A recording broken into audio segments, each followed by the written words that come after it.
सबने अपने अपने जीवन में छोटे मोटे उद्देश्य बना रखे हैं। किसी को आईएएस बनना है, किसी को पीसीएस बनना है, किसी को नेता बनना है, किसी को इंजीनियर बनना है, डॉक्टर बनना है, कलाकार बनना है। जैसे मैंने बहुत लोगों को सुना है, वो कहते हैं कि अगर आप सन्यास के रास्ते पे जा रहे हैं तो जीवन व्यर्थ हो जाएगा। क्यों हो जाएगा? सन्यास ऐसी कोई चीज नहीं है कि आप अगर सन्यासी हो गए तो फिर जीवन व्यर्थ चला गया। आपने परिवार छोड़ दिया, समाज छोड़ दिया, माँ बाप छोड़ दिया, ना, कुछ भी नहीं है। मानव के विकास की उच्चतम स्थिति है सन्यास। मनुष्य को जो जीवन मिला है, जब आंख बंद करते हैं आप तो ना आपको मन दिखाई पड़ता है, ना आपको हृदय दिखाई पड़ता है, ना किडनी दिखाई पड़ती, ना लीवर दिखाई पड़ता है। आपको आंख बंद करके अगर कोई चीज दिखाई पड़ती है तो वो है आपकी श्वास।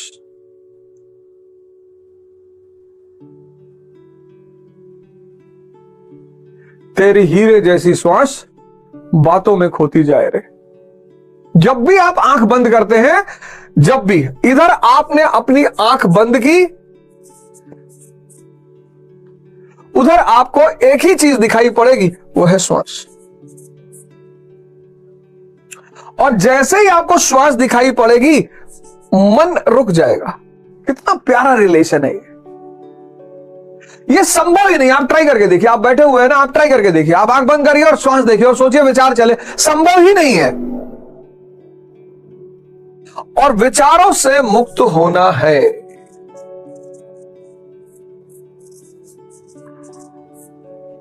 किससे जुड़ना है? भाव से।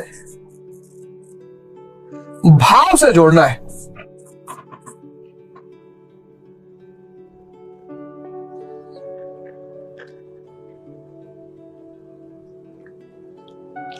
मैं सभी से आवाहन करूंगा, आप सब सन्यास के रास्ते का वर्ण करें। परम उद्देश्य, परम मानव जीवन का परम उद्देश्य, इंद्रियों से चेतना की तरफ की यात्रा। उस यात्रा में आप विवाह करें, परिवार बनाएं, समाज बनाएं, आप आईएएस बने, आप नेता बने, सब कुछ करें, कोई दिक्कत ही नहीं है।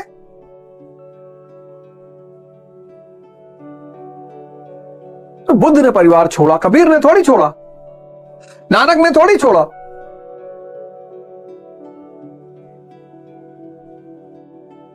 उस रास्ते की एक किताबें हैं, उन किताबों को कोई गुरु ही बता सकता है, वो भी सद्गुरु, मतलब जो उस रास्ते से गुजरा हो और जो जागृत हो। बाकी आप किसी से भी पढ़िए, गीता पर कितनी सारी टीकाएं हैं। अगर आप गीता की सारी टीकाएं पढ़िए हैं तो कितनी सारी टीकाएं। वो गुरु जो उस स्थिति में अब आ चुका हो, जिस स्थिति में कभी श्री कृष्ण थे। लगभग सारे मुसलमान कुरान पढ़ते हैं, पर मैं बहुत कम मुसलमानों को देखता हूं जो मोहम्मद साहब की स्थिति जैसा दिखाई पड़ते हैं। बहुत सारे सिख भाई हमारे हैं, बहन हैं, जो आदि ग्रंथ पढ़ते हैं, लेकिन जिस स्थिति में गुरु नानक जी थे,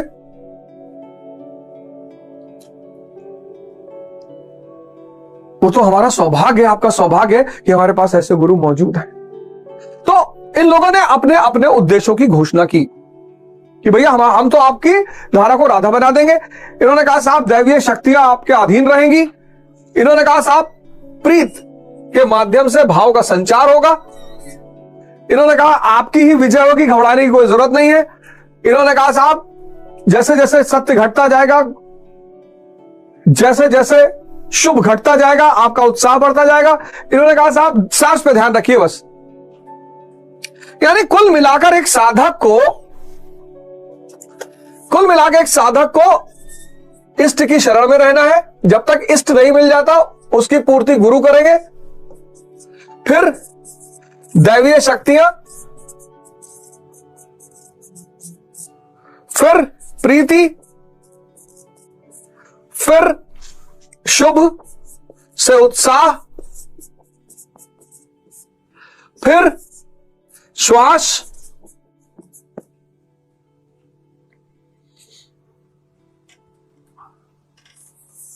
फिर धर्म। इन सारे शब्दों को उसे समझना होगा।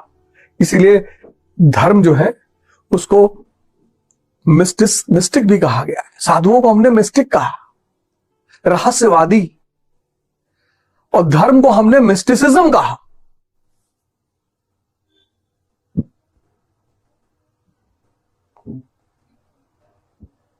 रास्ते बताए जा सकते हैं, मंजिल क्या है यह किसी को नहीं पता, मंजिल पे क्या होता है यह किसी को नहीं पता।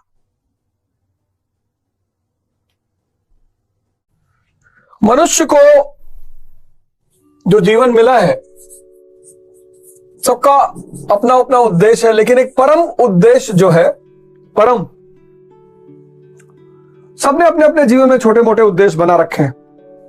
किसी को आईएएस बनना है, किसी को पीसीएस बनना है, किसी को नेता बनना है, किसी को इंजीनियर बनना है, डॉक्टर बनना है, कलाकार बनना है।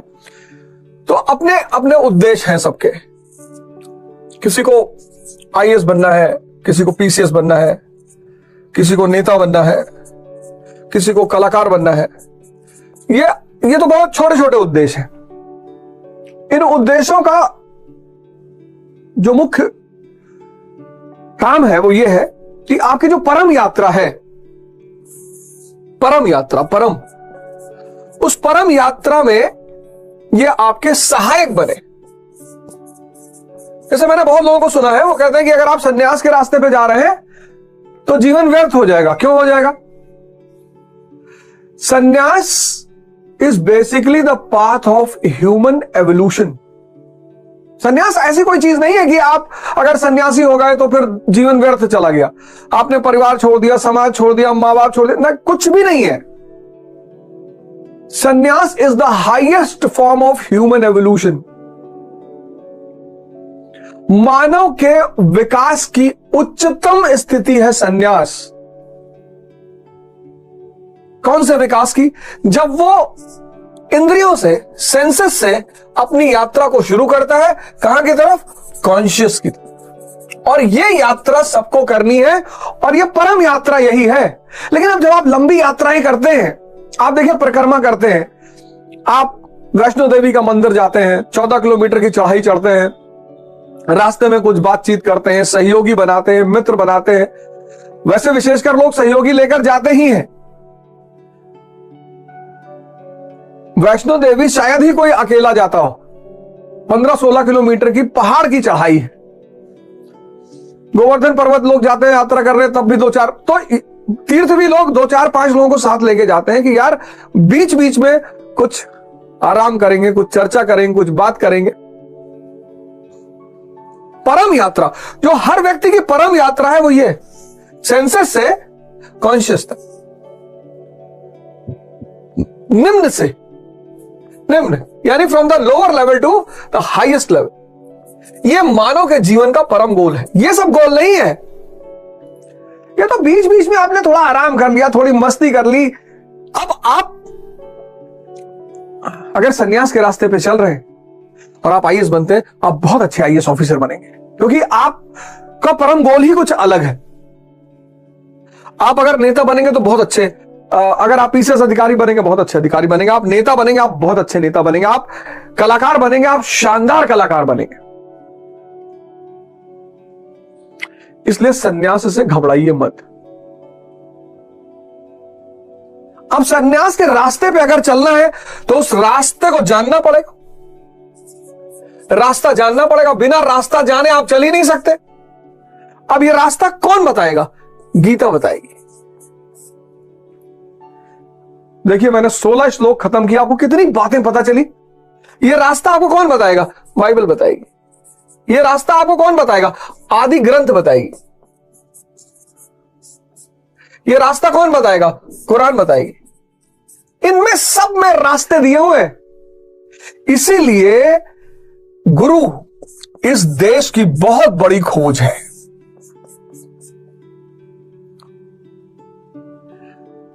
गुरु इस देश की बहुत बड़ी खोज है, क्योंकि यह गुरूर को खत्म करके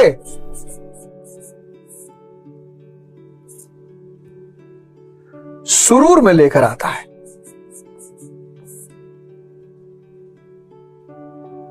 गुरूर ही तो मारे डाल रहा है लोगों को। सबने मरते हुए लोगों को देखा है। ऐसा नहीं सिर्फ सिद्धार्थ ने देखा था, बुद्ध ने, हम सब ने देखा कि एक दिन सब छूट जाएगा।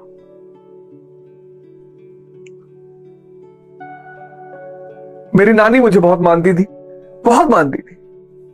सबकी मानती है, मेरी वाली तो ज्यादा ही मानती थी। मेरी मौसी मुझे बहुत मानती थी।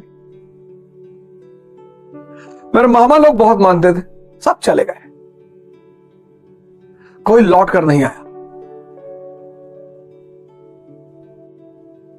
मैंने आज तक किसी को लौट कर आते हुए नहीं देखा।